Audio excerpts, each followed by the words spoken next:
gentlemen, may I have your attention, please? Good evening. You're listening to Straight Talk with Dean and Mark.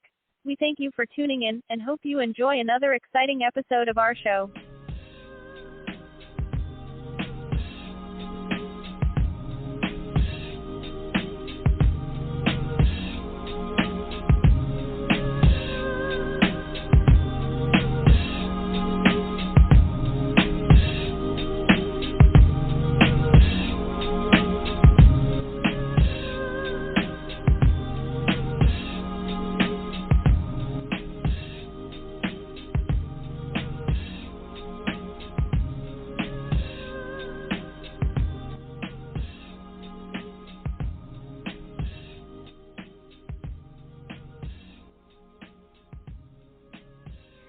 Ladies and gentlemen, welcome to another episode of Straight Talk with Dean and Marc.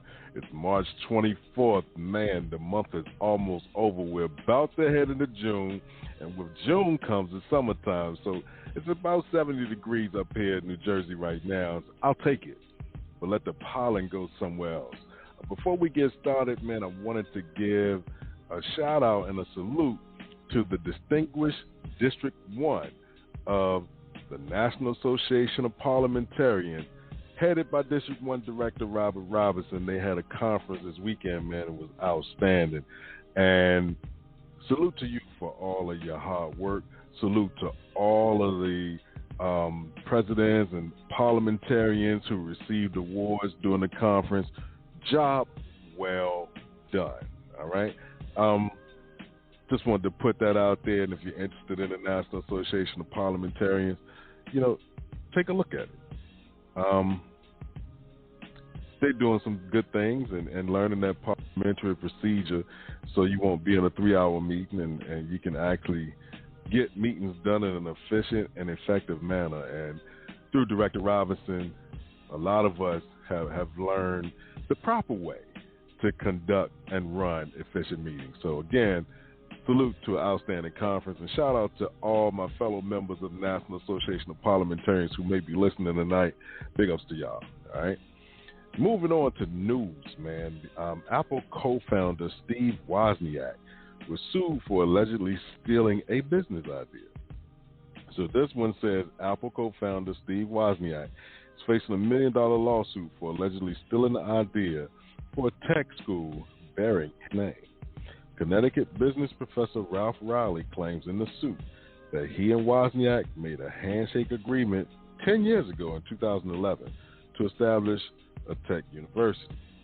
Now, the school would have been dubbed the Woz Institute of Technology, relying on Wozniak's name and reputation as a key engineer behind Apple's early days, according to the report. Now, while the idea never came to fruition, Wozniak launched a similar venture under the name WozU in 2017 in partnership with computer coding bootcamp firm Coder Camps. After the launch of WozU, Riley emailed Wozniak asking to join the business, according to court filings reviewed by Insider. Now, WozU did not immediately return the post request for comment, but Riley said, "This is exactly what I envisioned for Woz Institute of Technology when I first approached you with the idea," Riley reportedly wrote in the email. "You are right on the mark," Wozniak responded, according to the report. "You had the right idea. I doubt it would have happened without your initial idea." But when Riley followed up, asking for some ownership in the project, Wozniak reportedly stopped responding. Riley is now suing Wozniak for alleged intellectual property theft and copyright infringement. He's reportedly seeking at least $1 million in relief and damages. Riley did not immediately return the post request for comment. Now, Insider reported that Wozniak's team will argue that he and Riley never reached a firm deal on the university, and that Wozniak is not typically involved in most business dealings, leaving matters like contract negotiations to his manager and others on his team. The case is set to go to trial June 7th in Arizona, and Wozniak has been called to the stand to testify. Sounds like that's going to be kind of he said, she said, but you never know. Stranger things have happened Somebody might get paid, or somebody might get their feelings hurt.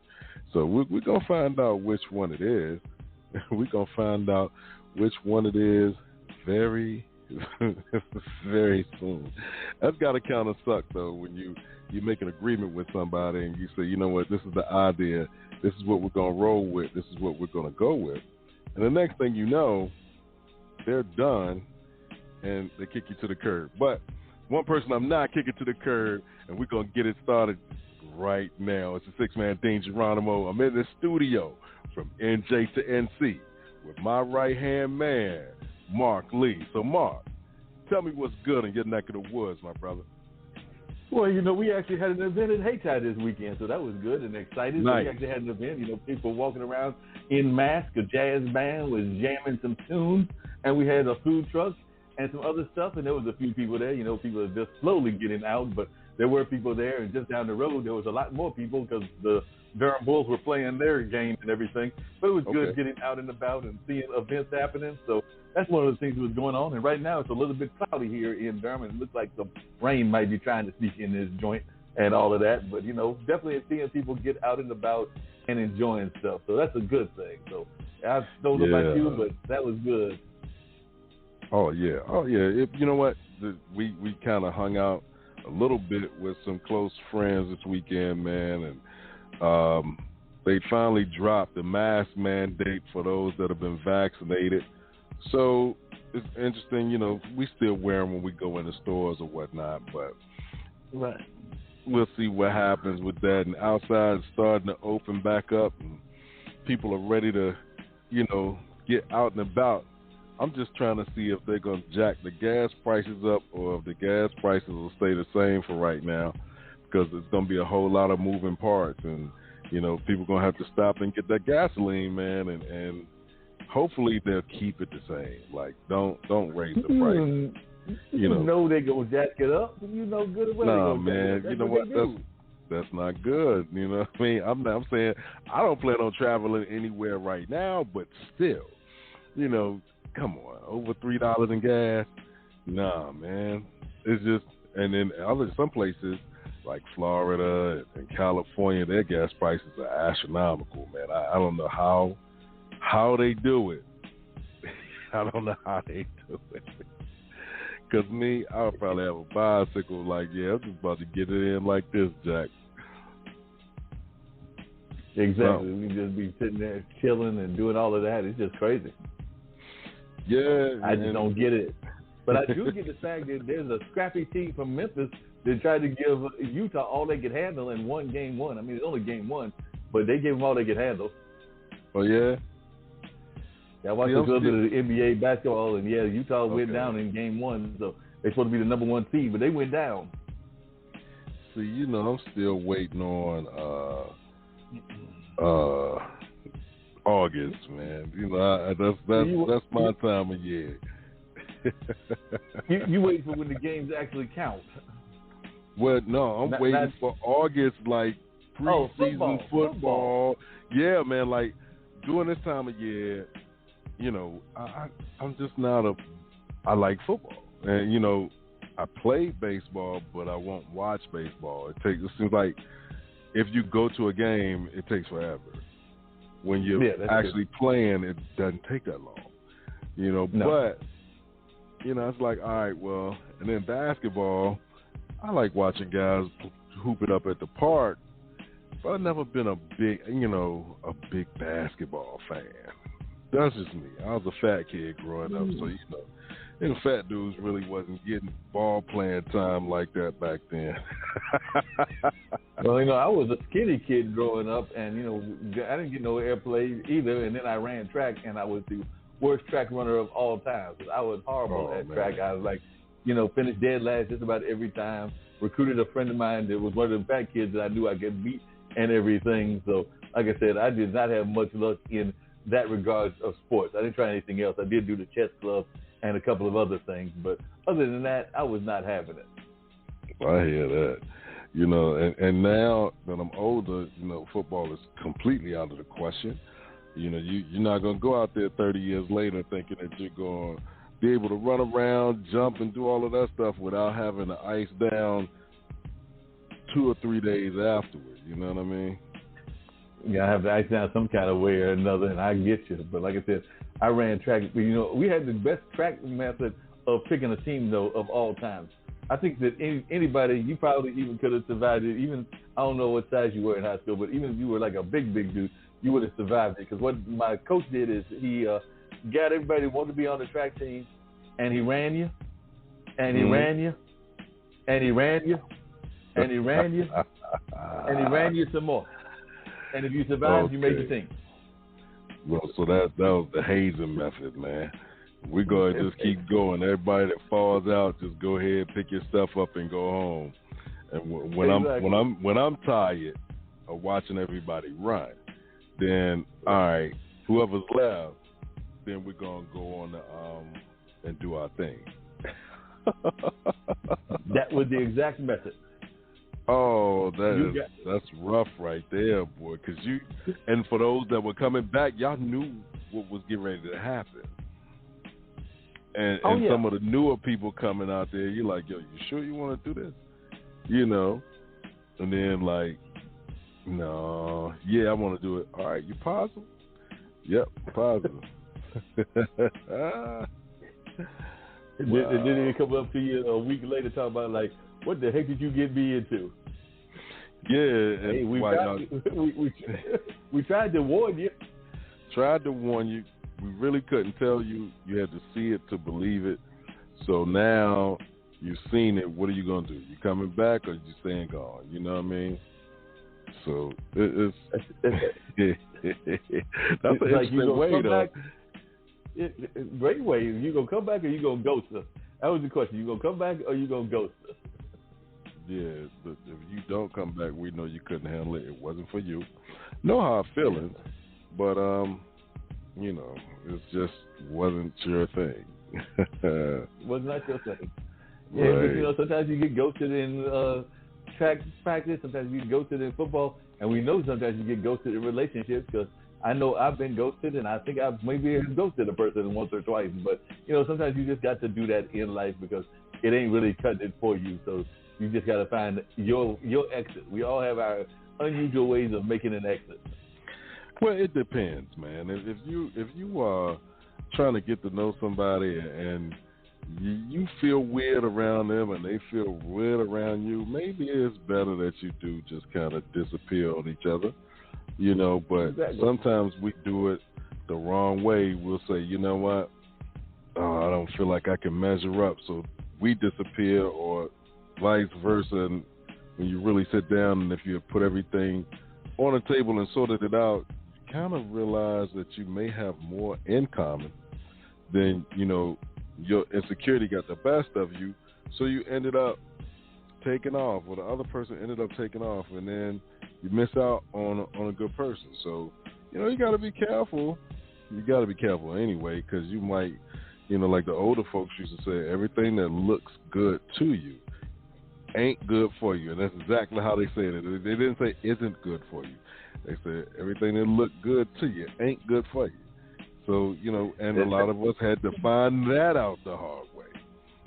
Had to find it out the real hard way. Sometimes you just got to find things out the hard way no matter what they are. So if you're right, sometimes you just look there and you're going like, whoa, I had to learn that hard lesson. And like you said, sometimes everything that looks good ain't always good for you. And sometimes things that you think are good might be detrimental to your soul. And some things that might be looking not that great might be good for your soul.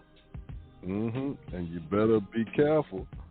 You better be careful, because like they also said, it's something about hard heads and soft asses that that kind of go together in a weird way, you know, and we don't ever understand those coded messages, you know, until we get older, and then we start figuring out, oh, that's what that meant. Oh, okay, so now that I know what it means, but dang, it's kind of late now. I had a couple of setbacks. You know, so always those setbacks. Those setbacks get you every time. Yeah, those setbacks can get you put in a bad situation, Jack. You might not want to do that. So you think a lot of people, speaking of setbacks, do you think people are going to be having setbacks in terms of Memorial Day, because Memorial Day is coming up on the 31st and everything, so that's a week from today. So do you think we're going to see a lot of people going to places and having a lot of visits and coming out of this pandemic with full vacation mindset, or folks going to be like you and be a little bit cautious? I think people are going to go nuts, to be honest. When you're asked a direct question, you can give any kind of answer that sounds sensible. Like they had asked some people, I guess, about, the mask restrictions being lifted and what they wanted to do.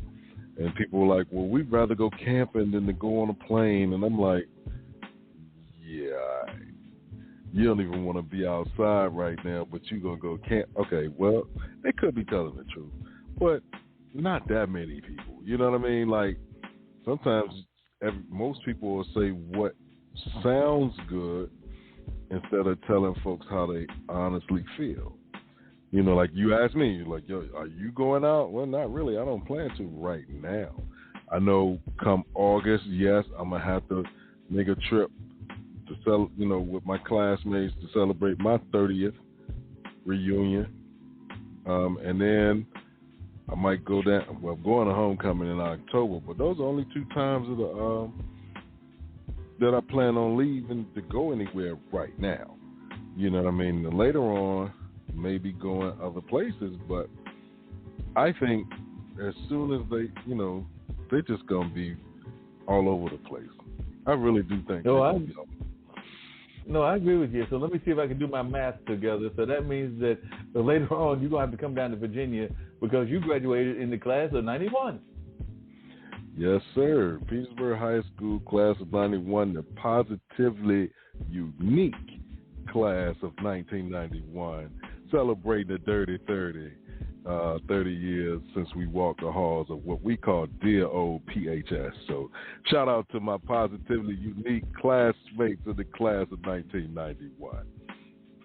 Now, how many of your classmates have you kept in touch with? Because I still keep in touch with some of mine, and I graduated way back in the 80s, but definitely have a few members that I keep in touch with. But how many of the classmates have you kept in touch with, and how many of them have surprised you? Like maybe one of them is a big-time executive, or maybe one of them went off into the dark side. So how many of them have surprised you? No, you know what? Everybody makes mistakes. So for those who made those mistakes and have bounced back from it, man, I salute them. And then the rest of us, have been going on that upward trajectory for a while. So my classmates have actually been doing some great things, man. And through the power of social media, we have a group for our class, and the only individuals that are not a part of it have unfortunately passed on, but wow. The rest of us, we're here. So, we're starting to plan that reunion now, and it's like, hey, we're going to get together. 30 years ago, I had a full beard. 30 years later, it's a full gray beard, and things have changed. So just to see how life has treated all of us when we can all sit down and kind of like have some fun and also have a conversation and be able to kind of catch up, so it's a good thing. Well, that makes sense. I graduated in high school back in 1980, so we were supposed to have had a 40th last year, but then this thing called the virus came and got in the way, and I don't even know whether we were even doing any plans, and I think something interfered with 30 as well. So I'm trying to think if they've actually had a reunion. So I need to get in touch with some of my classmates and be like, are we going to do this before we get to the 50th on 2030, or are we going to wait until 2030 or 2025 for that 45th one? So like I said, I know that John Graham High School, one of the last classes of John Graham High School. Anybody that's out there listening, if y'all were part of that class, y'all can get in touch with me, and maybe we can plan to do something or not. But it could be fun because I do keep in touch, like I said, with a few members of the class, and some of them have even said that they've heard us talking here on this show, so including some that graduated ahead of me, like in 79 and 78. But I believe we were supposed to have been the last class, but then, with any construction, it never goes the way you expect. So I want to say that the class after us, 81, was the last class. I think we were supposed to have been the last class, but, they were a little slow in getting Warrenton High School, which is what John Graham became because it merged with North. So they merged with North and John Graham became Warrenton High School, or Warren County High. But, I think that we were supposed to have been the last class, but instead that honor went to the class of 81. So they should be coming up on 40. Oh, okay. Man, time goes by fast, so, man, I look at it. In fact, happy birthday to my godson, man. My godson is 30 years old today, man. And when I think about it, I'm like, damn, he's grown. You know what I mean? Like, when you see someone go from, like, taking their first breath, and now he's a 30-year-old man. So, you know, to my godson, Aaron Cheeks, man, happy birthday. It's today. You know, man. It's today his birthday? Today is his birthday, yes. Like today. Today, right now, birthday. Like the 24th, birthday. May 24th, birthday. Ever since midnight. That means he celebrates birthday with an amazing person. A truly amazing person. Y'all have heard me refer to this person on this show before and everything. So that means your godson, and yes, I did call because that's what you do as a good relative of this person. So as I keep saying this, y'all ought to be able to figure this out. But yes, today, May 24th, is the birthday of Miss Valeria Lee, my mother, who I also celebrated on Mother's Day. So so he celebrates the birthday with the amazing Valeria Lee. Happy birthday to your mom, man, for real. Yeah. Yes. Yep. Yes. See, now we start counting down. We get through the month of June, you know, folks are like, it's Gemini season. We're like, yeah, all right, well, hey, man, and then it's going to be Cancer season, and then it's going to be Leo season. But if we count by months, you know, once we finish with May, we're going to cruise through June. You start the month of July off, and I finish it. So, you know, that's it. You know, and then after that, it's the rest of the year. So it's the rest of the year. And that's, we've already established that there's only really one month of the year that counts. We've already established that. Whether it's the backside or the front side, the only month that counts is July.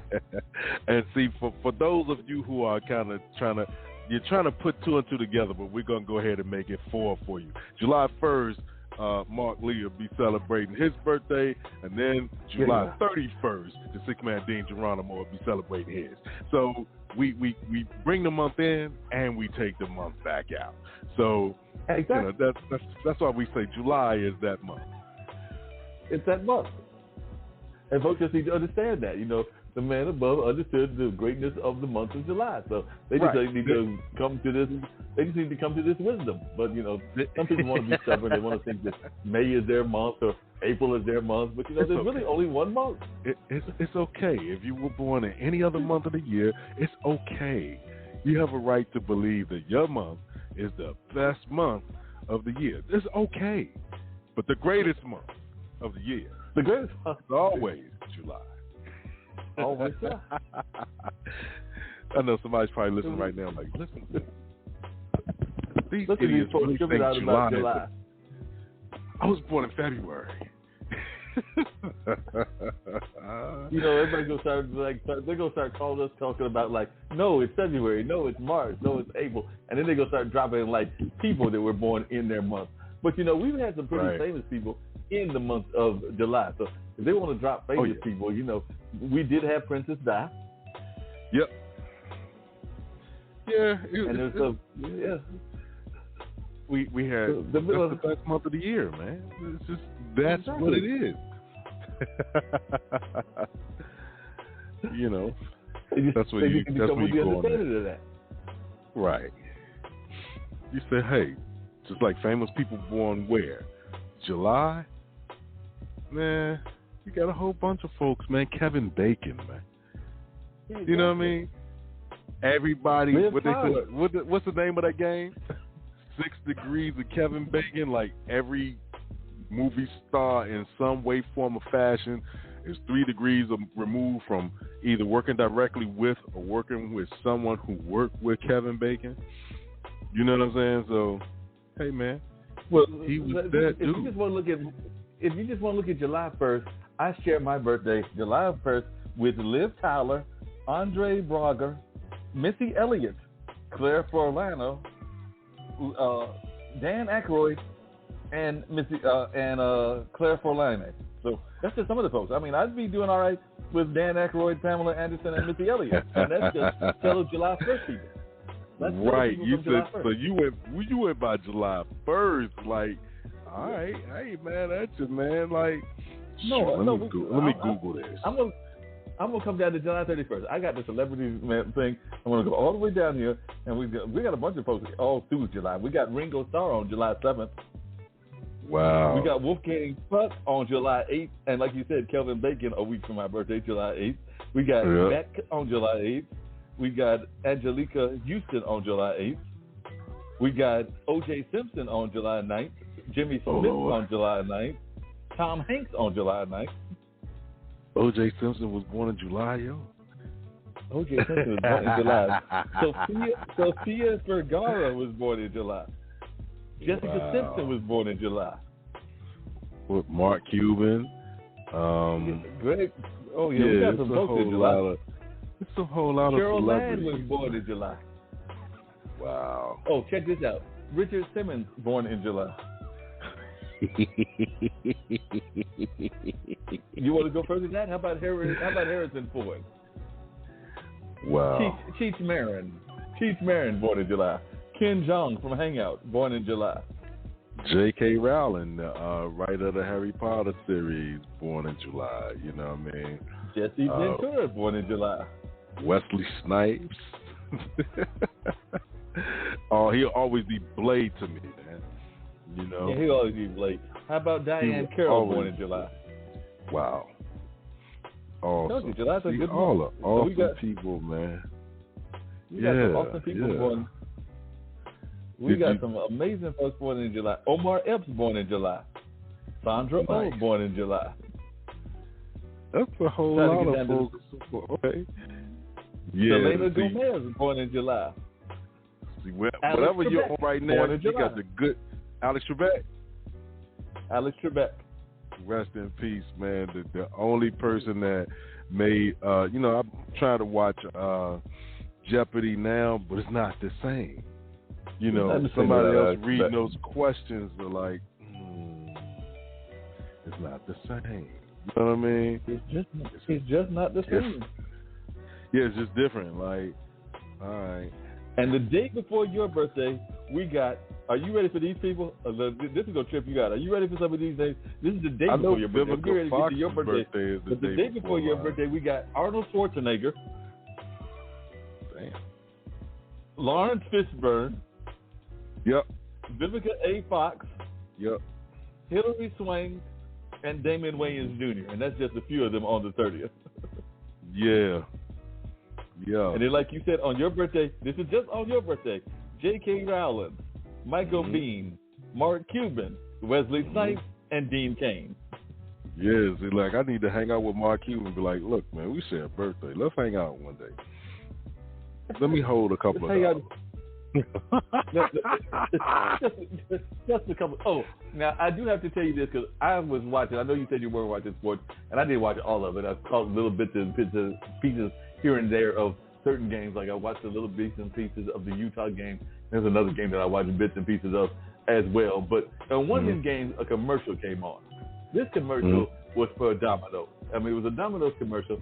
But Domino's, according to this commercial, you don't have to have your food delivered by DoorDash because there is a self-driving car that will bring your food to you. There is not a person like it is with DoorDash or Grubhub.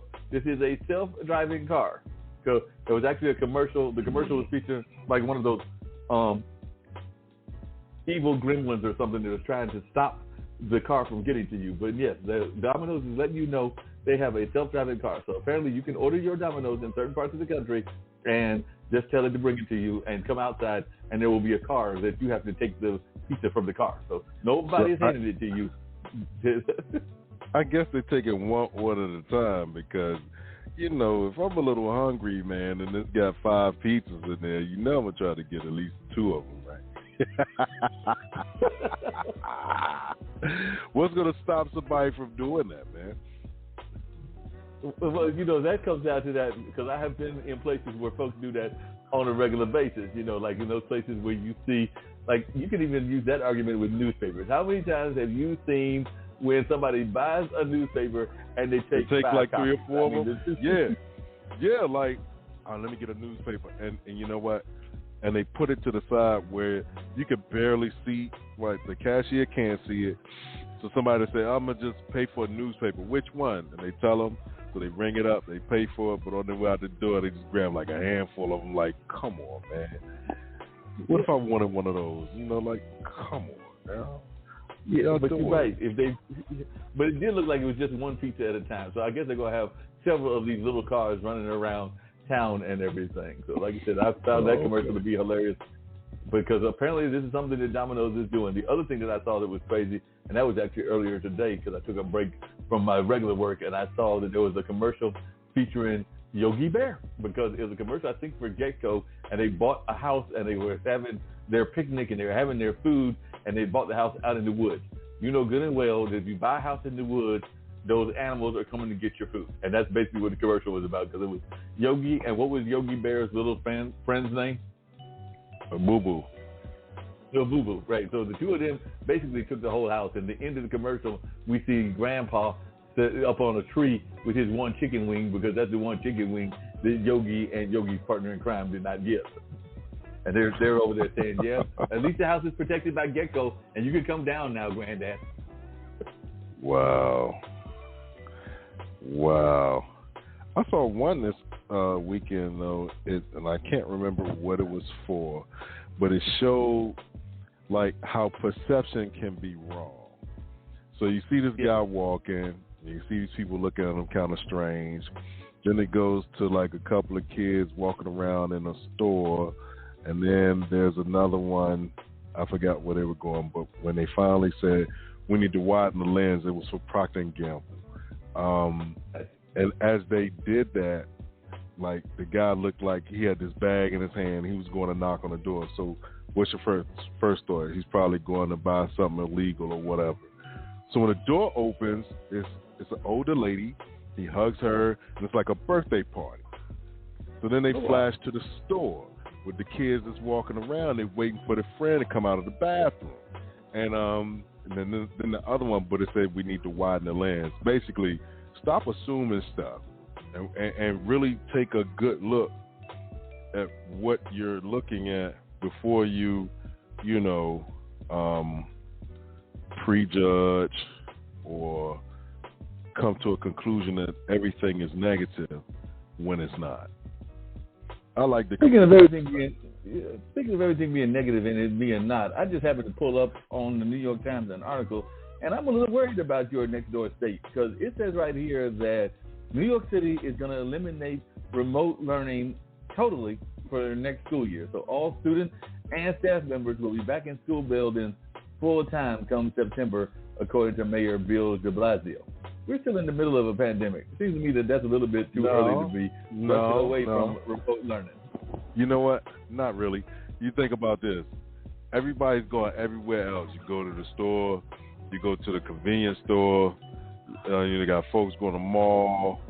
Hey, man, it's time for the kids to go back to school, man. Like, how many grades they going to be behind? Because that remote learning, how can you really measure learning? You know what I mean? Unless you're giving them a test. But if you're not giving them a test and they're just doing, like, work and then they're going off to do what they do, how much are they really retaining? You know what I mean? Yeah. It's time for them to go back into school, man, because, hey, we've been everywhere else. And some states didn't, until recently, start putting on masks and whatnot. I remember I got some friends, I ain't going to say the state, but, man, they were like, mask. You know, because when they came to visit, it was like, yo, you got your mask? It was like, what mask? We don't wear that shit. And it was like, oh, well, we've been wearing it for the last 9 months, so I don't know. You're going to have to stay in the car. You know what I mean? There's no way you could go in the store because they're going to kick you out. And they were like, what you mean kick me out? I was like, dude, if you do not have a mask on, it's over, Jack. You will not get in here. And nobody cares how you feel. And they're actually saying that your state was doing the same thing because they said that Governor Philip D. Murphy of New Jersey said last week that y'all are no longer going to have remote classes either come fall. So leaders in Massachusetts and Illinois, along with San Antonio, have said that there will be extremely limited remote options. And education officials in Florida have indicated that they will significantly reduce or even eliminate online classes next school year as well. And Governor Gavin Newsom of California has said districts will have to offer in-person classes this fall, but instruction. And Houston, one of the largest districts in the country, will keep a remote option for fall, as will Philadelphia. So it looks like Houston's going to keep that remote option, as is one of your other neighbors over there in Philadelphia. So it looks like it's like you were saying with the math. Different folks going to have different rules. Well, yeah, man. So you got to be careful. Heck yeah. Got to be careful, because there's going to be different rules for different folks. Yeah. Oh, yeah, and nobody wants to hear all of that extra stuff. You know what I mean? It's going to be what it's going to be. And you're going to be all right. Now, the question is, are they going to have the rule that you got to have the mask on when you in the fully open class? Or is it going to be, there's not going to be the mask rule either, or we're going to try to keep the mask going while we also have the rules? And by the way, when I was watching the game, they said that there was limited audiences. Some of them arenas looked mighty full to me, by the way. When I was flipping through and watched a couple of them games, I was like, particularly in Utah, like that Mormon State, I don't know what their number is supposed to be, but it was definitely more than half, because it looked quite filled. And I forgot what other game I was watching. It was probably somewhere on the East Coast, but those arenas were looking mighty full. But I will say that most of the people I did see did have a mask on. Now, you did have people that were, taking the mask off while they were having their popcorn or their beer or whatever they were imbibing or eating and everything. So I will give them credit for that. But the majority of the crowd was wearing masks, but there were definitely some large crowds in all of those places that I saw. Hey, man, I'm trying to tell you. It's just full, and they try to make it sound like, oh, well, this and that. And it's like, nah, man, let's keep it real. You know what I mean? Let's keep it all the way real. Well, speaking of keeping it real, one of the parents in this article was saying that they hope that one of the things that happens is that, we were paying attention to all of these issues during the pandemic. They hope those issues stay in the forefront, like, those schools that are segregated, those schools that got large class sizes or poor infrastructure.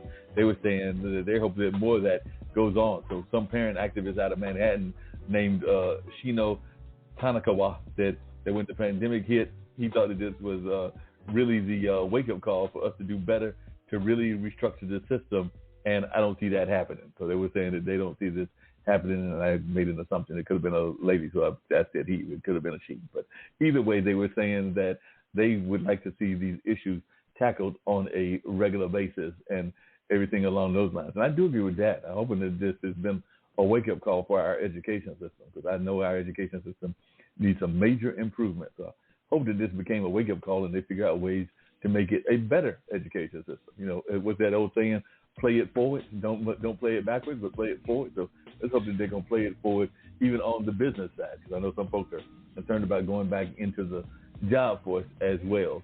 Well, some offices are saying they need to start teaching those skills that's going to be needed, man. Like when you really think about it, and I've thought about it before, and I'm like, you know what?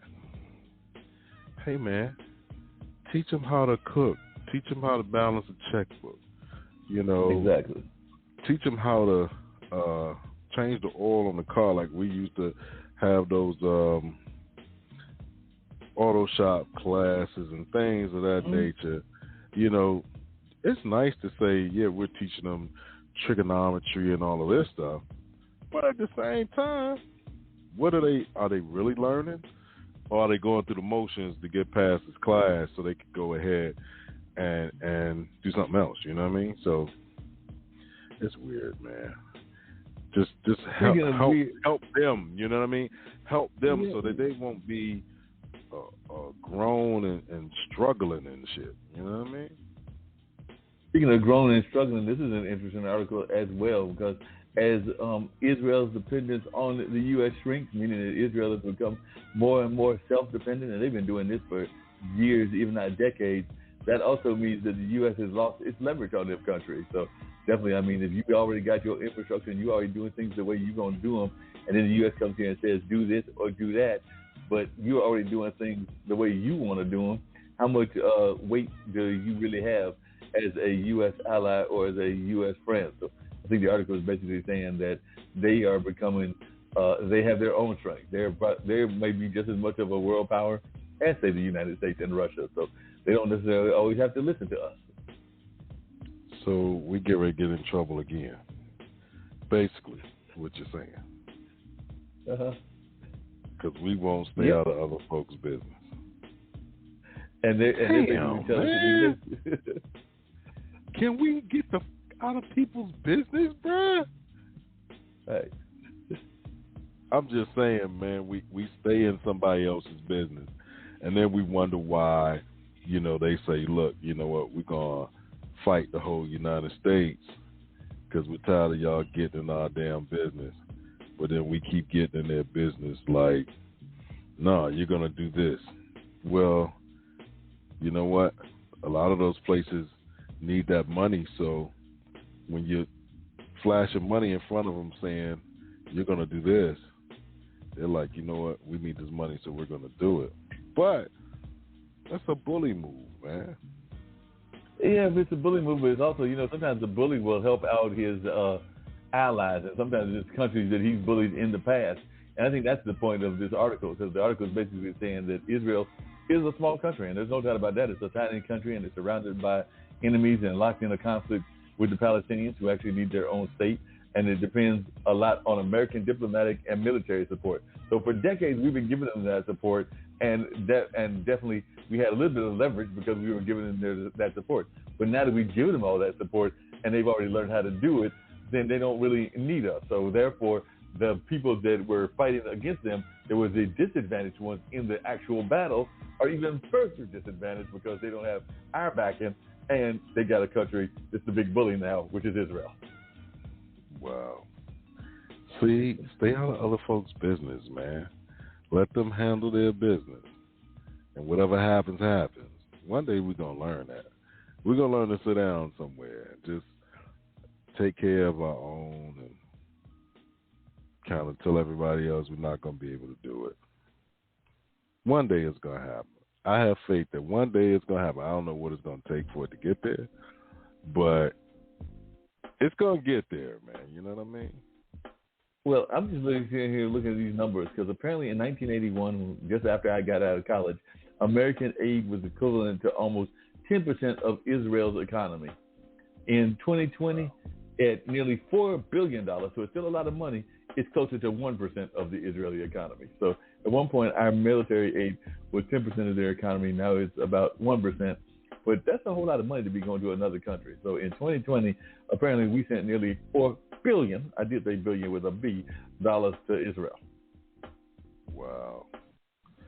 Can you imagine what we could have done with, could you just think, I'm just going to use New Jersey as an example, and you're part of New Jersey. If all of a sudden Biden and the forces that be had dropped off $4 billion into that area of New Jersey that you're living in, can you imagine what you could have done for the homeless population and for the schools over there and a number of other things that probably need that money?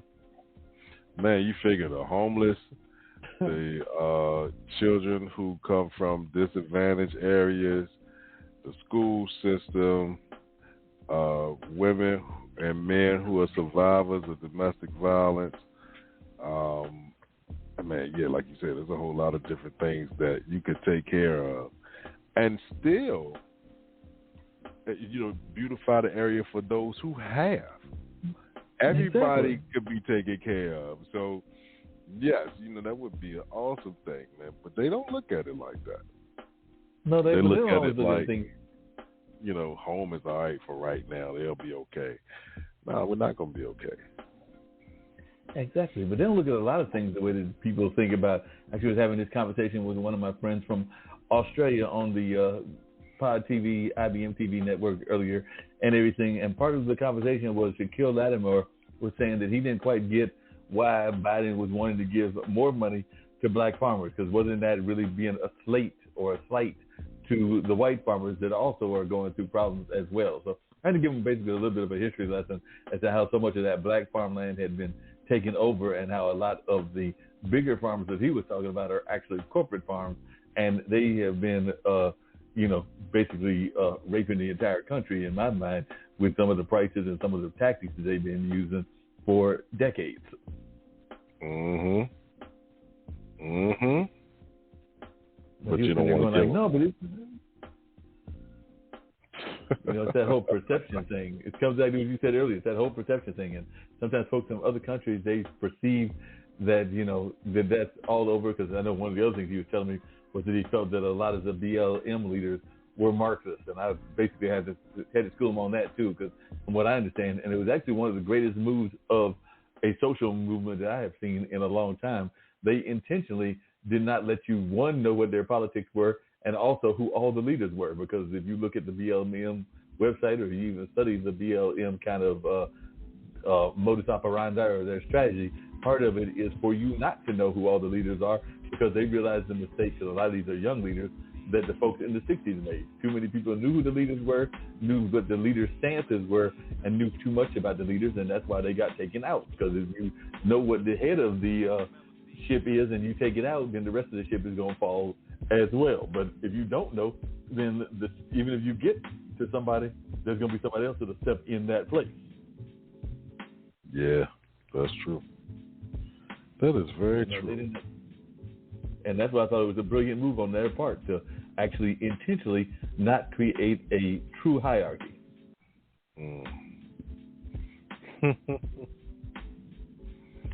So wait a minute. Something is leaving New York after a $760,999 NFT sale? What the heck is this? I heard of those NFTs. They making a lot of money, man. I'm trying to figure out what the hell they are. So.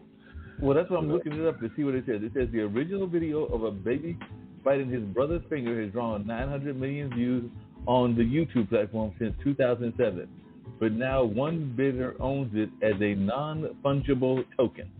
So a non-fungible token. The original 2007 video, a standard bearer of viral internet fascination, has sold as a non-fungible token for $760,999. And the family who created it will take down the original from YouTube for good. So apparently it was something that happened in England. It was a picture of a kid biting the finger of his big brother and then laughing after the brother yelled out. So let's see. And they said the owners can create their own parody of the video, and many duplicates of the video remain online. So it looks like they have come up with a way to actually make money off of things that you do. Oh, here it is.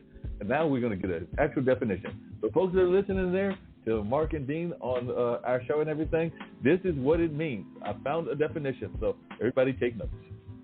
Apparently, the market for ownership rights to digital art, ephemera, and media, known as NFTs, continues to grow and bring attention to widely viewed videos and memes that many people have long forgotten. So NFT buyers are not usually acquiring copyrights, trademarks, or the sole ownership of what they purchase.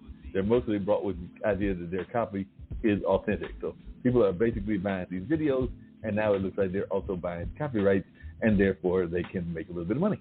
So they even mentioned some other ones. It says, Disaster Girl, a meme from a photo of Zoe Roth looking at a fire in her neighborhood, sold last month for $500,000.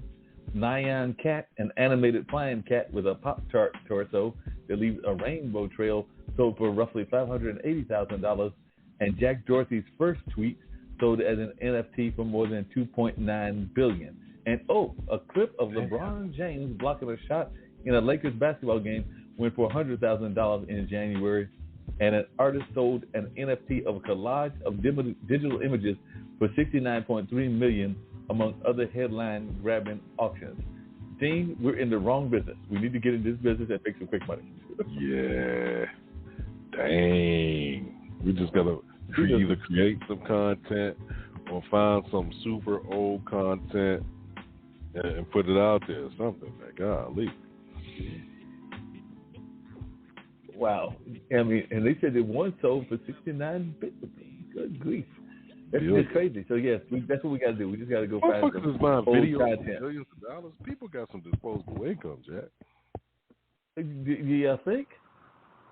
Because this one is from earlier, like earlier this year. It says the artist Mike Winkelmann, also known as Biffle, sold an NFT at a record-breaking $69.3 million, the third highest price achieved by a living artist. The sale at Christie's for the purely digital work was the strongest indication yet that NFTs, or non-fungible tokens, have taken the art market by storm, making the leap from specialist websites to premier auction houses. So, yeah, folks are finding all kinds of crazy things on the website, and they're using it and making some quick money and all of that. So, wow. Because the technology for this has been around since the mid-2020s, but it didn't hit the mainstream until the late 2017 with CryptoKitties, a site that allowed people to buy and breed limited edition digital cats with cryptocurrency. So you mean you go sit there and you go breed a cat with cryptocurrency? You go breed a damn cat with them. Oh man, you know what? And they probably will put money into it. Like, yeah, my cat's gonna be healthy and he's gonna do this, do that. So what happens if your cat gets sick? You gotta put more money in there to get them better. And if you don't, then what happens? The cat's gonna go to cat heaven. You gotta bury it. Apparently, they got whole nations of what you're going to do with the cat and this lovely website, CryptoKitties. So I'm like, what the heck? And I can just see people probably paying all kinds of money to take care of their cat. Not even a real cat. You know what? That reminds me of what my mother used to say, fools and money, they always don't get along. So, you know, they part quickly and then they regret having lost that money. They said they're going like, yeah, because a lot of times after you lose that money, you said they're going like, I could have used that money for this, or I could have used that money for that. But no, it went to CryptoKitties. Yeah, man. Hey, it is what it is, right? Need to get me a damn. You know, I assume that means that you're not rushing off to get any CryptoKitties, and you're not rushing off to do any of this craziness. I don't like cats. That's true. You don't like cats. No, I don't like cats, man. I had a friend who had a cat, and her cat would always scratch me, man. So, I kind of stay away from. They're like, well, why didn't she get it declawed? I'm like, I'm not telling her what to do with her cat, man. But her cat used to always scratch me. Like, that cat's probably old as dirt now, but it probably still scratch me. You know what I mean?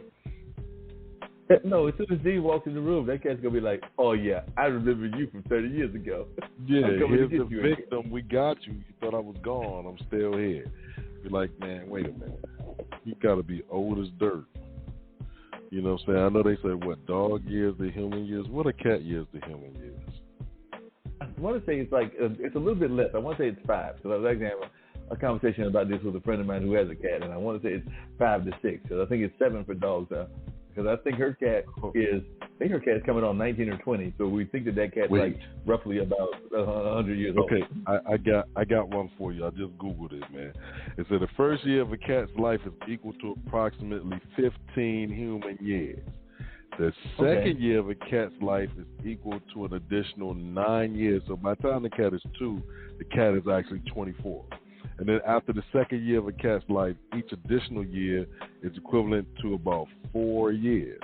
So, man, that's 24 like, is the first 24, 2 years, and then every year following it is another 4 years. So if say a cat was 17 years old, right? And you do the first 2 years, 15, that's 24 would be 60. That cat is 84 years old. No, wait a minute. The first year is 15 years. The second year is another 9. So by the time the cat is 2, and it's 24. To us, it's 24 years old. So now if you take, and I said what, 17 years, right? So if you take another 15 years, 15 times 4 is 60. Yeah, you're right. 84 years old? 84. The cat is 84 years old, which means the cat that I'm talking about, because I think that cat is 90 years old, is 92. Damn. That's I'll be mad as hell. By your first birthday, you're like 15 years old. You just miss like years 1 through 14. You just go from birth to 15. Well, I mean, but that's cats and dogs. So I think, well, that, they jump around our years and everything. But think about those animals that is even worse, because there's some animals out there who don't make it past a year. So like I said, their entire life is our 1 year. So that means that basically they are, let's say, if our average life is what is it now? I think it's close to 80. If our average life is 80 and they're 12 months, that means that in the month of February they are already about 24 or 25. Yeah, that's too much. Because they're only going to be a year. Too much. Hey, I just got a good text. My jury service is complete, so I'm good. All right. I mean, excuse for the next. Yo, I had to check in, right? So I look at my jury number, and it's like 6,700,000 something, right? And I was like, dang, that's a big ass number.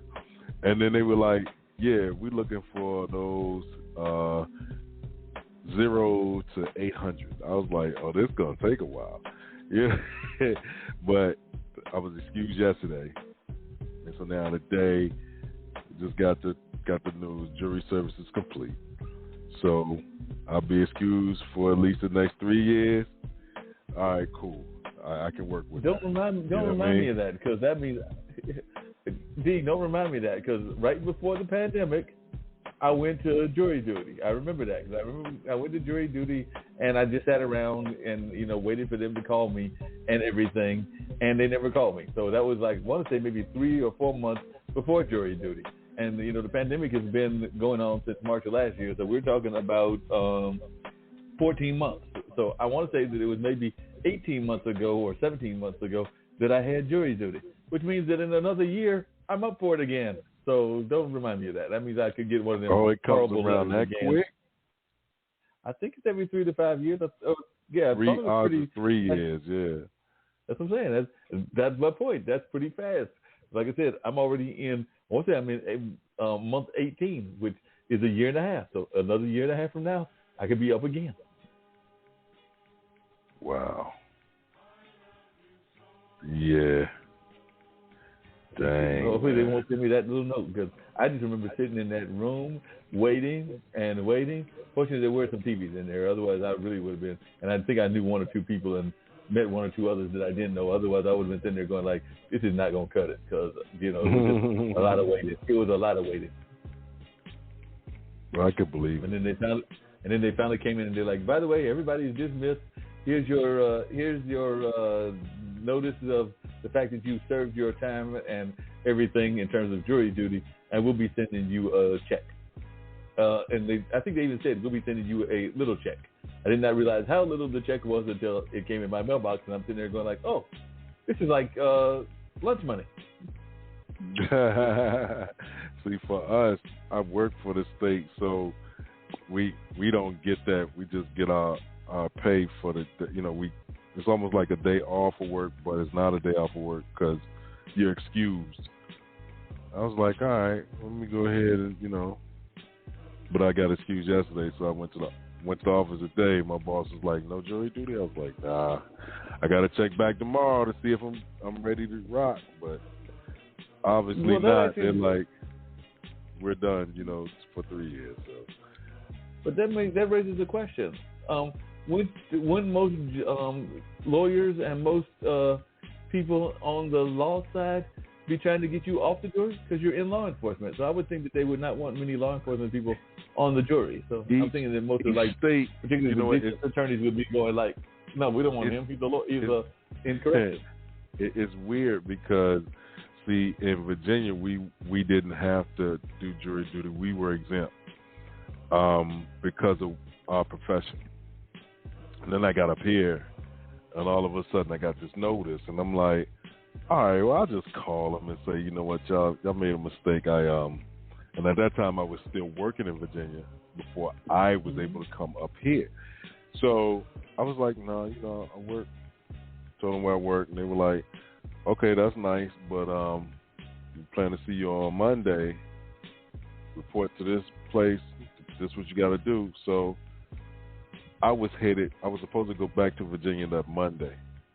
That Monday morning, I just wore my entire uniform up in the courthouse, man.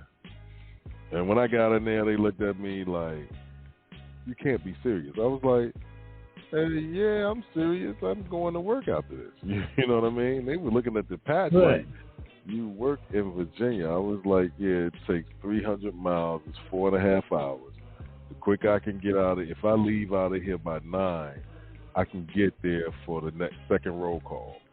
And they were looking at me like, "Are you serious?" Well, go sit over here. I thought they were going, because that's why I wore the uniform. I was like, they see me in uniform, they're going to be like, "You know what? Okay, kick them out. We don't want them here." But they didn't do that. They kept me in there that whole damn day. I was mad as hell. Oh, fire. You were mad. You were sitting there like, "I'm going to get them." I was like, this is some craziness. You know what I mean? I was like, I'm so pissed. I'm sure you were. Yeah, but each state is different, man. Each state is different. Well, that's true. He said he's got his own mind, his own situation, and it's going like, we're not sure what we're going to do or what we're not going to do, but we're gonna get Dean there. Yeah, he's going to find a way to jury get you. He going to do this jury At least, duty, and we don't care. But at least you got off of this one. I did what I was Because supposed to do, man. They said they didn't need me, so, you know. And you were happy. I'm not mad at all. Now, has your wife done jury duty yet, or is she still waiting for that lovely letter? I think she had to do it one time, too. But I can't remember when, because, you know, like, it's like, all right, well, they called you. Good luck. But they called you, they didn't call me, so I'm just going to let it go at this particular time. Oh, yeah. Keep my mouth shut. You gotta love renter's insurance. That's what I was checking out on my email. I'm going like, did they say it's faith or it's not faith? Are you people trying to confuse me or whatever? And what's supposed to go on in this small apartment complex anyway? So I'm trying to figure out why y'all even bothering me about some renter's insurance. Oh no, I get that, bro. Just in case one of your neighbors get simple and mess up something or set something on fire and burn your jank down. You know what I mean? Yeah, you come back and be like, look, I'm protected here. Y'all need to give me some money. Y'all need to give me something up here. Give me something. But we're going to have a serious problem. You're going to have all those protections and everything. And I know that's one of the things that even Mom was talking about. I told you I called her on her birthday, and she was saying that, you know, want to make sure that the vaccinations were in place, but also wanted to make sure that all of those things that we have to have taken care of as we get older, we're taken care of as well. Because, you know, parents are going to be parents no matter how old they are. So they want to make sure that, you know, had the colonoscopy all ready to go and the prostate and everything else. And I'm like, yes, I know. Got to go get those things done. And just came back recently from the eyeglass appointment and got to have a follow-up with that because I just had that a couple of weeks ago. So got to have the follow-up appointment because the doctor's like, there may be something the matter with your eyes. We're not sure what, but we want to double-check something. I'm like, oh, why do you have to tell me you want to double-check something? That's the problem with doctors. They always want to double-check something. Yeah. But you got to they got to stay on top of things, and you got to stay on top of things as well. True. That's just part of what goes on and everything. What's the crew been doing musically-wise? I have not seen Ninth and the gang lately, so I was going to ask you what they've been up to.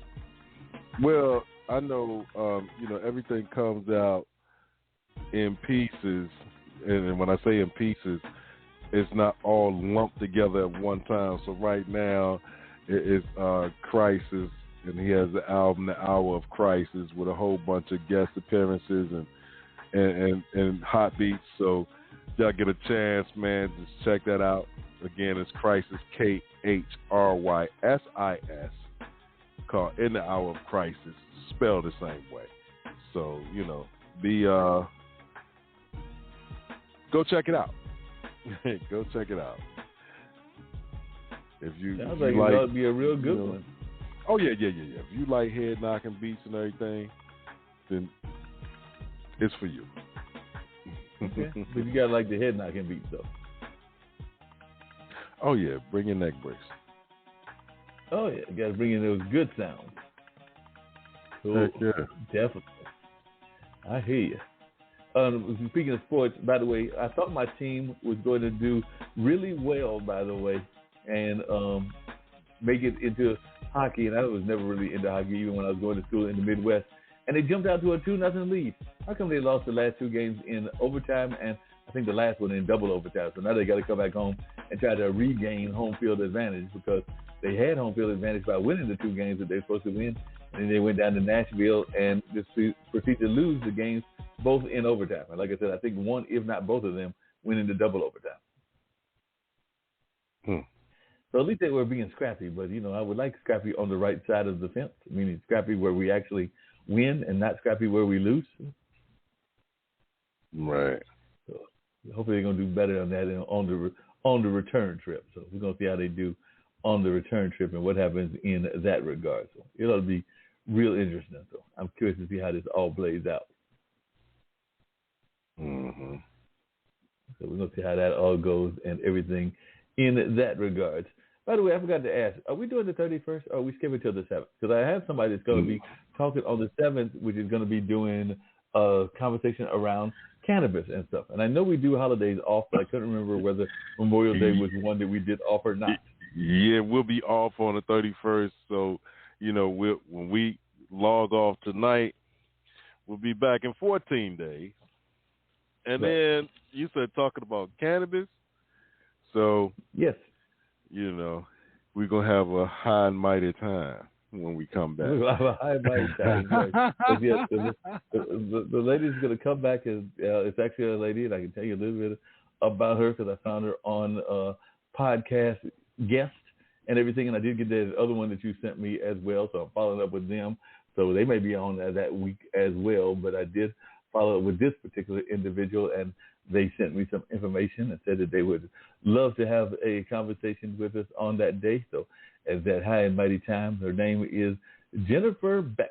So Jennifer Beck said that she's looking forward to coming with us on the 7th and everything of that nature. And she's actually on LinkedIn and is actually involved in a lot of things in that whole cannabis industry and everything. So we're looking forward to having a great conversation with Jennifer and seeing what she's all about. And she's actually the founder of a company in the cannabis space called G-High, the G-High Company, J-I-H-I. So that's the name of her company, and she's over there in Denver, Colorado. So not just high and mighty because of what we're talking about, but also because of the fact that she's going to be coming at us all the way from Colorado. So we're going to have a guest coming at us from Colorado. So it says that she founded this company, which is on a mission to help high-performing people sleep better, recover faster, and rejuvenate from the inside out.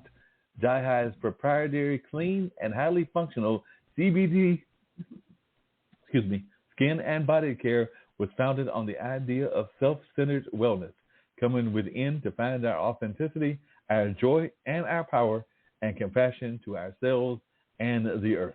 So that's part of what she's all about. And she's going to be coming over here joining us, and she's been part of a couple of cannabis companies. And she also had one back in 2013 that was called Cannabis, which was actually and I don't know if this was her company, but I think she was just a managing director there, but they are the oldest and largest wholesale exchange platform for the legal cannabis industry. So they are definitely involved in that whole market. So it looks like she's been involved in this for a few years, and it looks like she also went to school there to get a BA in psychology, but it also looks like she's got some education from NYU as well. So it looks like she might be an East Coast, West Coast type person, but we'll learn more about her when she calls in 2 weeks. But definitely looking forward to it, and it looks like she's going to be ready to have some great conversations with us about cannabis and what that whole cannabis industry is looking like over there on the West Coast. Okay. Well, it's gonna be an interesting conversation there. Yeah, I think it'll be quite interesting because I know that you might even have some thoughts, and I know I'll have some thoughts. So we're gonna see what she's got to say and how come the industry is doing so well or not well, or what's going on with that industry. So I believe that industry is doing outstanding right now.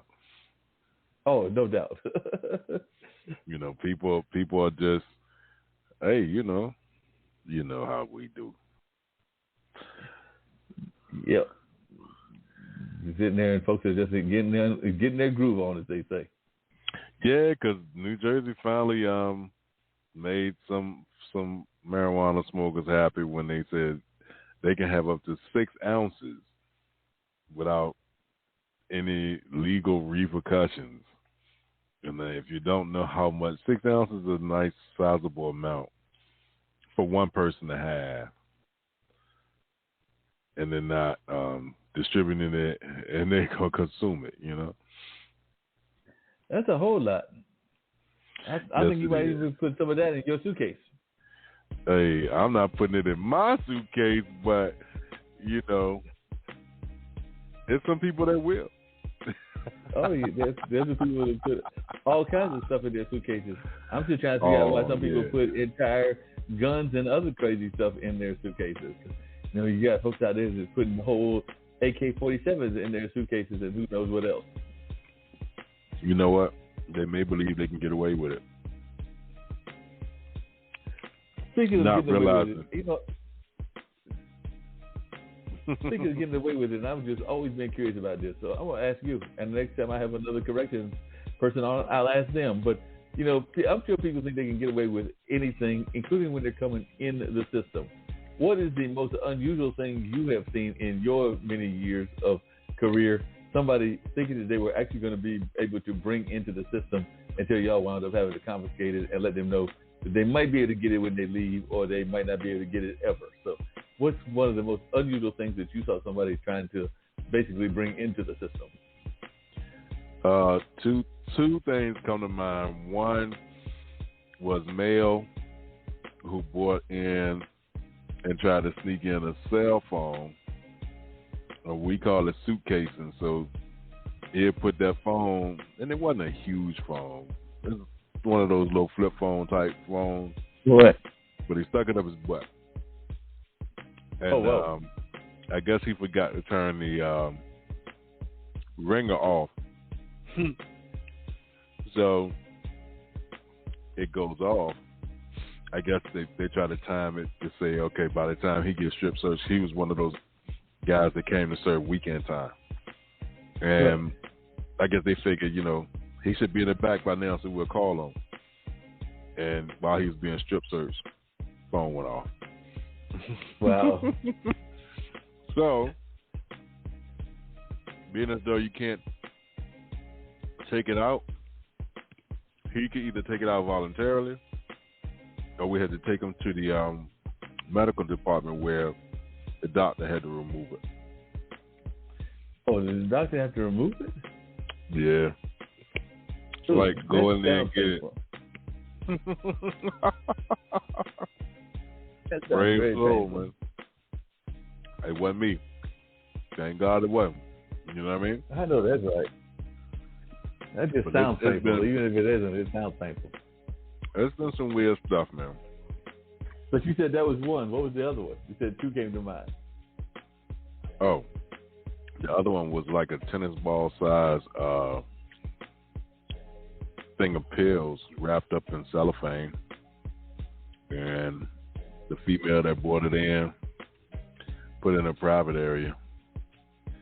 And the way she got caught out there was that the other folks in the unit threw her clean under the bus because they didn't want those drugs to be found in there, you know.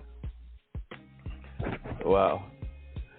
You know, we were talking earlier about, that's just crazy. Both of us are crazy, but we were talking earlier about, just briefly about social media, and I was, like I said, mentioned, I've been checking out Clubhouse for about a week now. So they've had some good conversations, but one of the conversations, I was almost on the floor rolling because it was like maybe late night or early morning. But they were actually having a conversation in one of the rooms about interracial relationships. So actually, the name of the room was something like Ask a White Girl Anything. So basically, ask her anything that you wanted to. And I think they might do a room later with, you know, ask the sisters anything or ask the black man anything. So they have different rooms. But this one was Ask the White Girl Anything. And somebody actually had the nerve, and the lady answered the question correctly, which was, you know, it has to do with upbringing and things of that nature. but they wanted to know why white women have that wet dog smell sometimes after they come in from the rain.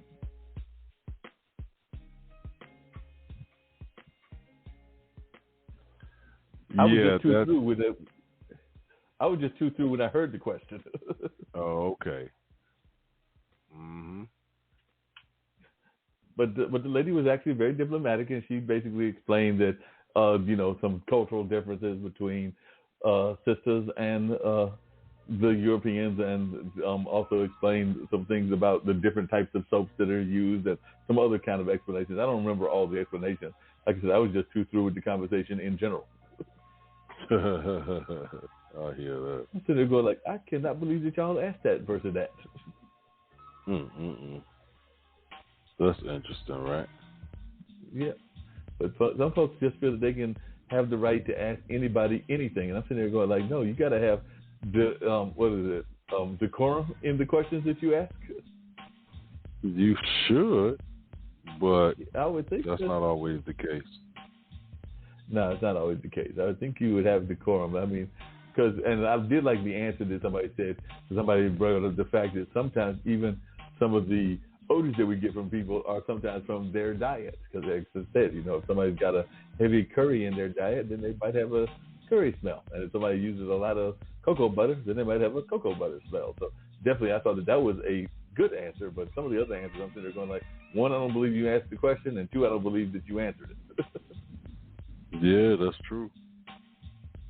But some folks, you give them a platform and they just figure that they can use that platform to talk about any and everything that sometimes is not relevant to what's important in society. Like I said, some of these things that we talk about are very relevant, and that's why we have the conversations even here. But, sometimes you go into these rooms, and I've even seen it on Facebook, and you're sitting there going like, what the heck are y'all even bringing this up for? Why are you asking about the man's whatever is going on in their lives? But I don't understand it, but some folks just want to misuse stuff and everything. Speaking of misusing, have we heard whether Mr. Trump has started his own social media site? Because I knew he was talking about doing that sometime back, but then it kind of petered out, so I hadn't heard anything more about the Trump book.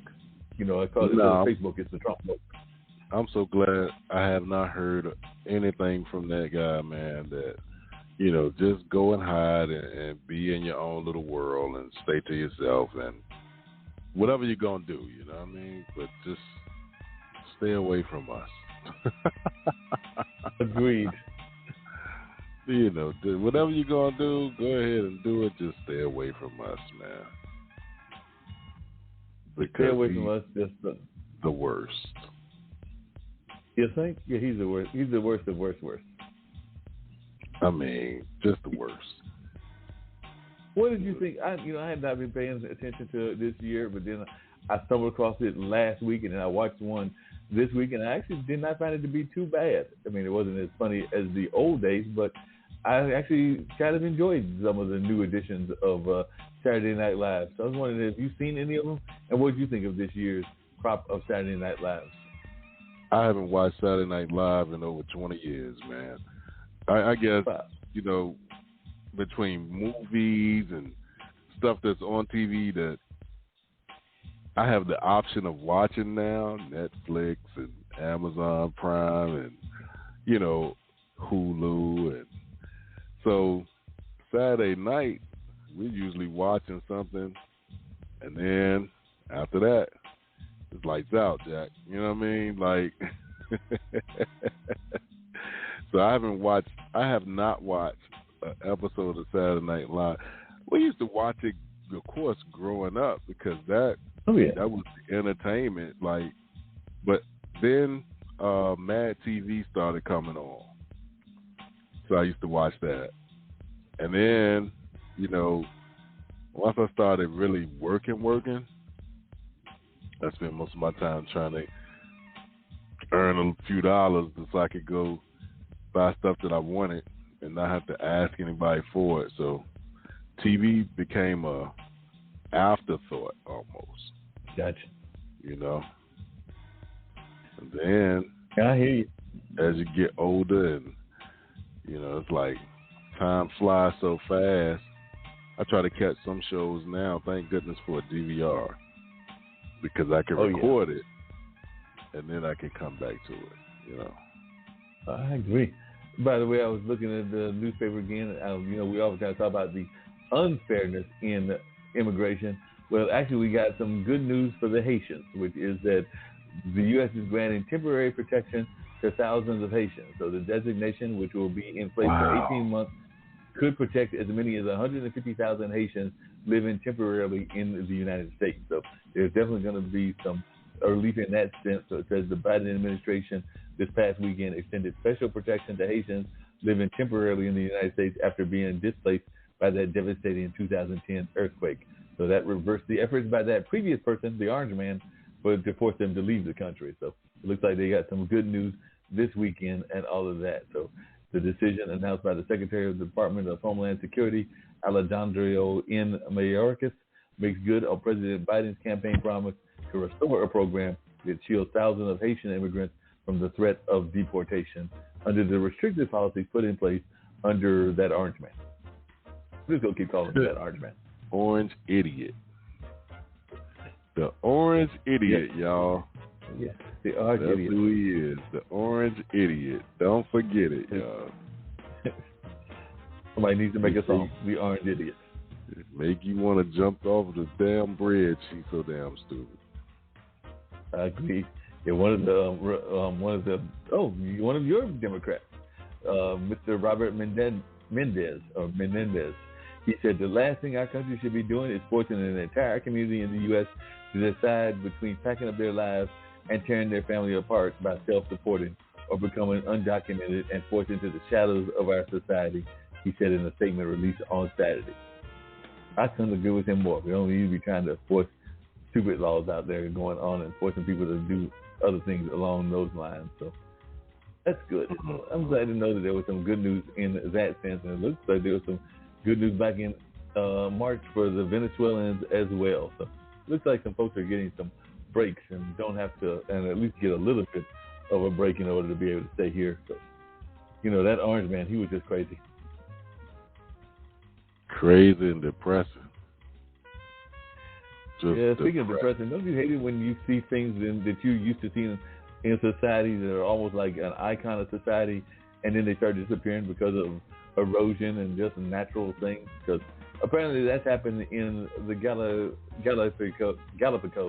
because they're saying that Darwin's Arch, that famed rock formation that looks almost like a little bit of a bridge or whatever, it's collapsed. Mm-hmm. They fell into the sea recently. So yeah, it says Darwin's Arch, a famous photo-friendly rock formation in that remote island, collapsed on Monday because of natural erosion, according to Ecuadorian officials. So it says that collapse of the natural archway into the Pacific Ocean about 600 miles west of continental Ecuador left a pile of rubble between the two pillars. So people have been used to seeing that for a long time, but now it's collapsed and all of that. It says the waters around the arch are known as a destination for divers, with tours from the main island offering the opportunity to spot sharks, turtles, manta rays, and dolphins. The arch was less than a mile from the uninhabited Darwin Islands. Both are named after Charles Darwin, the scientist who studied a species on the islands in 1835, influenced his theories of evolution and natural selection. So, things that we used to seeing out there, sometimes they wind up collapsing as well. Who knows? Somebody in our lifetime, or maybe in another lifetime, might be reporting something similar about the pyramids, and they've been out there forever. Yeah, that's wow. Wow. There's certain iconic figures that you're used to seeing all the time, and then when they disappear, you're going like, wow, how did that happen? So apparently, you gotta love these things that happen on TikTok, because apparently a 17-year-old's birthday party has become the biggest thing on the internet. So Adrian Lopez's birthday kickback went viral on TikTok. Thousands of teenagers showed up for the party of the year. So my guess is that he probably advertised that he wanted to have the party of the year. Yep, says a week ago, Adrian Lopez was just an average high school student in Eastville, California. But after a digital flyer he made inviting friends to Huntington Beach for his birthday went viral to the point of attracting thousands of strangers to the beach and to an event space in Los Angeles, he's become a household name on social media. So Apparently, he made this invitation on Monday, specifying a time, 7:30 p.m., a place, the fire pit, and a date, May 22nd. Slide through this Saturday, we finally turn you up, read the bottom of the image, which was titled Adrian's Kickback. It was meant to be for my school, Mr. Lopez said. In an attempt to drum up more interest, Mr. Lopez's friend, it's always going to be the friends, Mr. Javier Hernandez, 16, posted the flyer to Snapchat, then to his personal TikTok account. Tuesday morning was when Javier made the TikTok. I was on my way to school, and it only had like 40 likes, so I ignored it. But over the next few days, the video took off. Something about the specifics of the invite felt hilarious to those who encountered it. Who is Adrian? People commented. The video took hold on TikTok's powerful For You recommendation algorithm and gained mass distribution. Overnight, it became a meme. Internet celebrities and creators, including the music artist 24 Golden, members of FaZe Clan, and Noah Beck posted about it. And by the weekend of the event, TikTok videos with the hashtag Adrian's Kickback had attracted nearly 280 million views. At first, Mr. Lopez and Mr. Hernandez thought the viral attention was fun. They were enjoying their 15 minutes of fame, DMing with high-profile people who had hyped up the event. We were building with connections with artists. We're building connections with top people, said Mr. Hernandez. The Friday night, they began to get nervous. People were posting about flying in from the country, around the country for the event. One person said they were driving 18 hours with a group of people to be there. And on Friday night, the night before the kickback, around 1,000 people showed up to the Huntington Beach looking for a party. Police quickly shut it down, but Mr. Hernandez and Mr. Lopez no longer felt in control. Worried that they'd get in trouble for inciting a riot, Mr. Hernandez began working with an older friend he'd met in the event business. We honestly got scared, so we thought about the idea of getting a venue. So they partnered with a popular sneaker and streetwear store, Cookies and Kicks, to sell $40 tickets to the event and changed the location to an undisclosed space in Los Angeles to be revealed shortly before the party. On Saturday afternoon, a line of kids waiting to buy tickets to Adrian Kickback at Cookies and Kicks stretched around the block. Teenagers in line said that they believed it would be the party of the century and that they had heard top content creators would be making appearances. So definitely looks like because of COVID and everybody being locked in the house, they just thought they were going to have themselves one big party and everything. So because of the viral nature of the event, it also attracted content creators, YouTubers, TikTokers, and live streamers went to make posts about it for the millions at home who couldn't attend. So it looks like some people actually made this into a big party. So I think, so I just had another idea for us, Dean. What's that? I think that we're going to have the Dean Marc blowout party somewhere on the East Coast, an undisclosed location, hashtag Dean and Marc's blowout party. So we're going to do a hashtag Dean and Marc's blowout party, and it'll be somewhere in between, maybe DC. So like I said, we're going to do a hashtag and see if we get the kind of interest that they got, because we're not teenagers. But definitely it'll be interesting. But they did say that given the teenagers' outsized expectations of the event, it was almost bound to disappoint. But signs of real trouble began to show on Saturday evening. Mr. Lopez and Mr. Hernandez had said that they'd be announcing the address for the venue at 9:30 p.m. So the time rolled around, they pushed it back to 11:30 p.m., leaving teens who had traveled into the city anxious. Meanwhile, many other people had not gotten word that the event had been moved to Los Angeles, and a crowd began to grow at Huntington Beach. Thousands of teenagers poured onto the beach, ready for a party. They formed a mosh pit, blasted music, and cheered as some took turns scaling the flagpole and climbing on top of a spotlight. Some set off fireworks and ran through the traffic intersection or jumped from high locations into the crowd below. They talked about some of the things that were going on in that place as well. It says when the police began to disperse the crowd, things turned violent. The windshield of a police car was smashed, and some people threw bottles and other objects at the police. The police shot non-lethal rounds into the crowd. Eventually, the authorities issued an emergency overnight curfew, and nearly 150 attendees were arrested. Wow. That's just in Huntington Beach. Back in Los Angeles, Mr. Lopez's official kickback was also doomed. The address, which was never officially shared with ticket holders, leaked, and by midnight, a crowd had shown up at the venue. After a police officer responded to the scene, the party was shut down before it even began. By then, Mr. Lopez had deleted all his content from social media in an effort to tamp down the event, but the backlash had already begun. I'm nervous, Mr. Lopez said on Saturday. Our parents don't know, and they're going to find out, he said. So, Mom and Dad, I'm sorry, but I don't know what to do. Mr. Hernandez spent Sunday afternoon trying to dispel the notion that the party was a scam. He organized refunds to those who had purchased tickets through Cookies and Kicks, and on Sunday, another line of kids formed at the store to get their money back. On Monday, Mr. Lopez released a statement through a manager he began working with the day before. I did not start or encourage any illegal activities, Mr. Lopez said in a statement sent via email. Safety is and always will be my number one concern for both myself and others. I have not made any money related to Adrian's kickback. Mm-hmm.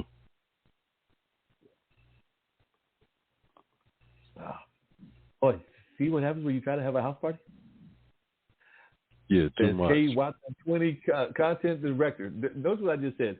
K. Watson 20, content director. She got a job like that of The Sync, a podcast network, was at Huntington Beach on Saturday and described the scene as a zombie apocalypse of 17 to 19-year-olds. I think it was a mix of timing, the vaccine rollout, and a lot of other things opening up. Social media has spurred similar mob-like events before. In 2012, rioting broke out in the Netherlands after a 15-year-old girl created a public invitation to her 16th birthday party. And in 2016, over 1 million people RSVP'd to a quinceanera celebration for Ruby Ibarra Garcia, a teenager in Mexico, after her father accidentally set the Facebook event to public. So, and in 2019, dozens of UFO enthusiasts showed up to a site in Nevada after a viral Facebook event advertising a raid of Area 51 went viral. I'm telling you, Dean, we've got to have the July blowout. So we're just going to have to have hashtag. I don't know, man. That's a lot. That's a lot. You know what I mean? Yes, that is a whole lot. That's a whole lot. On Monday, however, Mr. Lopez's manager said his client's mood has changed. The last thing Adrian wants to do is party, said his manager, Esteban Lopez, 20, who is of no relation. But this may be the beginning of his career as an influencer. Mm-hmm. Apparently, he wanted to have a teenage party, and it now has blown up into a big hosted influencer event. Wow. So what do you think? Are you ready for the July blowout? Next year. Next year. Yeah. Next year. I hear you. We'll just do that next year. We'll hold that for next year. But that's just crazy that they would do that and then it just blew up that big, and that was this weekend. In fact, one of the kids said that as well. Some kid named Isaiah Shepard, who is a YouTuber known as Steezy King, and he went to the Huntington Beach. He said, this really shows the power of TikTok. Someone can make a joke and it can randomly catch traction and bring thousands of strangers to a beach in a matter of days. And Mr. Watson said that he believes there will be more mobilizations as more people leverage the accelerated reach of the platform. Seeing what happened because of TikTok in the course of less than a week, it's a feeling that I've never experienced before with social media, he said. If anyone is able to recreate even 1% of what was done this week for Adrian's kickback with something that has more importance, such as for a political candidate or protest, that would be amazing. It would be interesting. Maybe Reverend Barber can use this technique for the Poor People's Campaign. Wow. Yeah, that's a lot. A whole lot. Whole lot, man. I'm sitting there going like, wow, that's just crazy. I don't know. Well, that's just a little bit of what's going on in the world and in the news. If you want to, I think we can drop maybe a little bit of music, and then when we come back, we can have a little conversation about where they can catch us at and what we've got coming up later on, because I am talking to some other guests as well, some of the folks that you sent me and everything. But if you want to drop a 5 or 10 minute tune, and by the time we come back, it'll be like about 5 or 10 minutes till, and that'll mean we'll be pretty much almost done. Yeah, so let's see what we got here, man, and we'll be back in a few minutes. Sounds good. All right. All right.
What a great song. I don't know who that was, but they were definitely jamming. I was definitely enjoying that. That was sounding real good. That was Kobe Watkins, who was a past guest on the show, man. It's called Catch This Too. Cool. That's right. Kobe was an amazing guest and actually connected to North Carolina Central University and definitely teaches over there and sometimes even sees nights and all of that. But, yeah, that was some great music and everything. And speaking of great music and great guests, the other guests that I'm trying to line up, who knows, maybe they'll be there with the cannabis person or maybe they'll come the week after. But I know you sent me some information on Joseph Fung, and definitely have been in touch with some of their managers. So Joseph Fung is a 4-time entrepreneur with multiple successful exits and is the CEO and founder of Ubero, the fastest growing tech sales boot camp in North America. And apparently he's the host of a podcast as well called the Sailor's Journey podcast and is an active early stage investor. So I might have to put him in touch with my friend Shaquille Latimer, who's an investing type guy out of Australia. So maybe we'll have them on the same show. I just got to figure out the time zone differences because I want to say if it's 7 to 9 here, it's like early in the morning there. But I'm pretty much convinced that Shaquille doesn't sleep because every time I'm online, he's there as well. So pretty much convinced that he does not believe in this concept of sleep. So we'll probably be able to find him, and maybe you can find him at the same time. Because apparently this Fung also sits on the board of Communitech, the Golden Triangle Angel Network, and the Kitchener-Waterloo Symphony. So it sounds like he's kind of like Mark Cuban. Sounds like he's got some money and some connections, so he needs to be in our circle of friends because we need some more influential friends that can help us grow this thing and take it off to a whole nother level. I know that that's part of the stuff folks I've been meeting on Clubhouse is some influential people as well. So we need some influential people, and if they want to like make donations to the cause, if they want to do things on Cash App, and that way I don't know what yours is, but mine is $ my name Marc Lee 1962. So if they want to make any donations, they are gladly accepted. They can also go to the PayPal as well, which is emily@hayti.org. So any of those are gladly accepted in anything. And Dean, if you want to tell them where they can drop some money in your bank account as well, I have no problem with that. So like I said, I do believe that we need to get some rewards. I don't have, Cash App kicked me out, so I no longer have a Cash App account. They said violation of terms and conditions. I don't know what that meant, but there's no customer service number, so I was like, all right, well, it is what it is. But I guess it'll be at PayPal, man. Like, I gotta look up my whole PayPal thing. I never had anybody send me any money. You know what I mean? Like, I wish they did, but. Dean will look that up so that the next time we do this show, Dean will be able to tell us all his PayPal so that these influencers, because we're going to go for those influencers, including like that teenage kid and everybody. So we need to have those influencers. I did like the way that letter ended, by the way. And I don't know if you ever, because sometimes you just forward them to me and everything. But I did love this little letter that they put at the end of the letter. So this is what it said, Dean.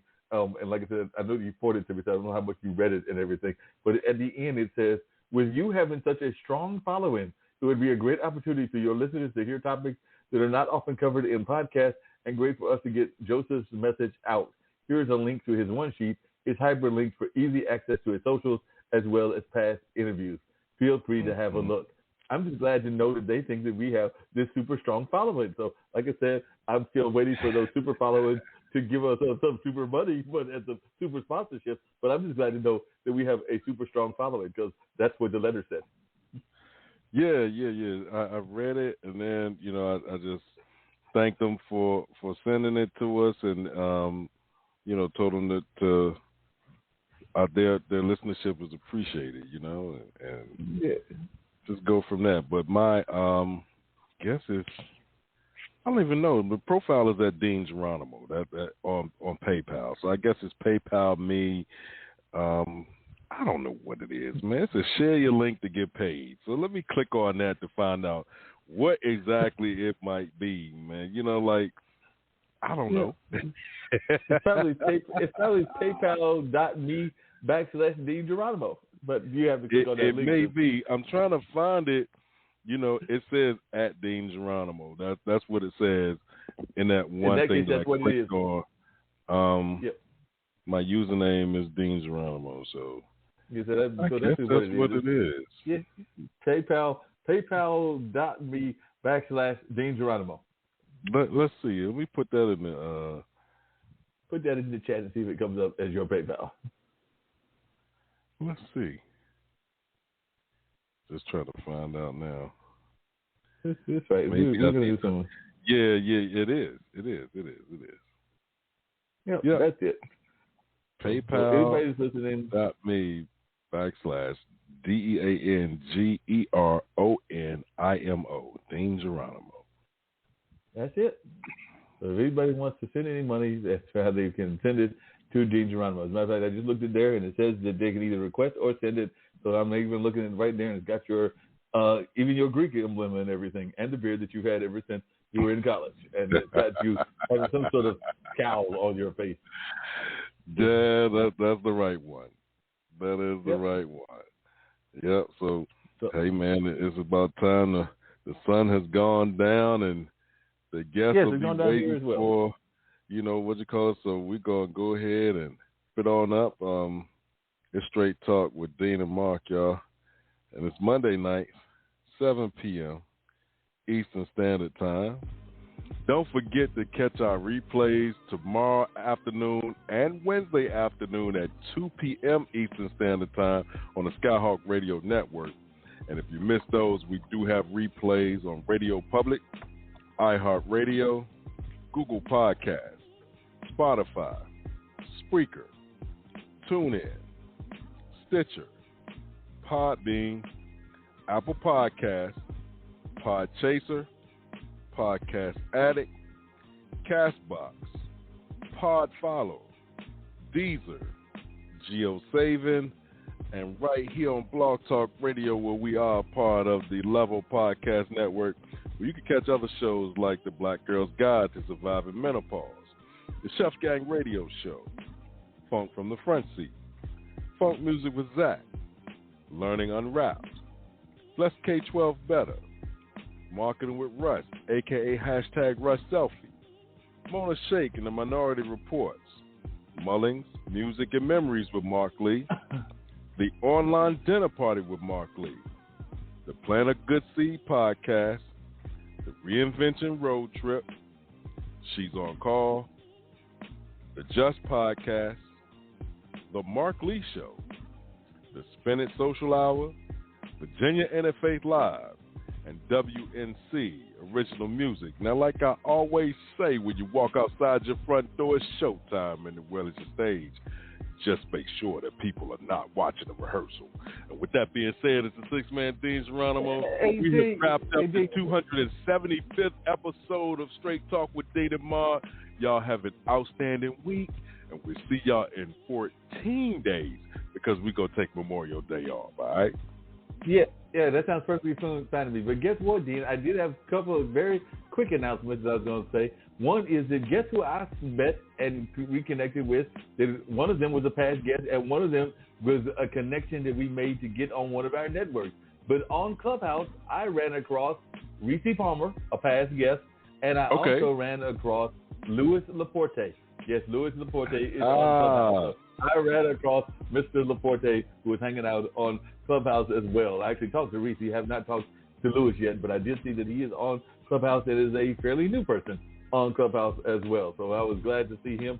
They're out and about and still trying to do his thing also. And then there were two other events that I meant to mention earlier. One was there was a great conversation about how the media is handling Asian Americans in terms of media coverage and everything, and that was actually held by the Triangle Association of Black Journalists. So my friend Steve Rao, who actually does some stuff on Pod TV, he was one of the guests that was talking about Asian American relations here in North Carolina, as was Renee Chow, who is a media person from this area.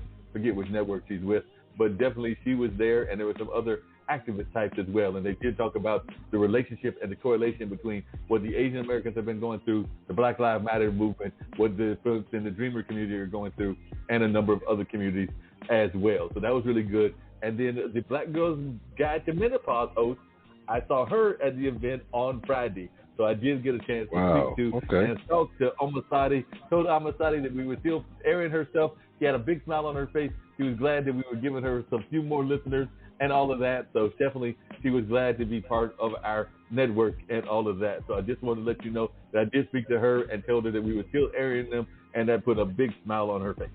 Nice. That's what we do, man. So y'all keep it locked here, man, and stay tuned. We got more shows coming, and we appreciate y'all. And you did say we were at 275, so that means that in 25 weeks, which will probably be before the end of the year or no later than the early part of next year, we're going to hit 300 episodes. Amazing. Yep. And I'm looking forward to that. And that's just 300 episodes of Straight Talk with Dean and Marc. As long as we've been rocking, even when it was back, when it was the voice of the people, shout out to Ty Jones. But now we're at episode number 275. So we keep rocking, man. We keep rocking, and we look forward to keep rocking, and we'll see these fine folks in 14 days. See y'all. Peace.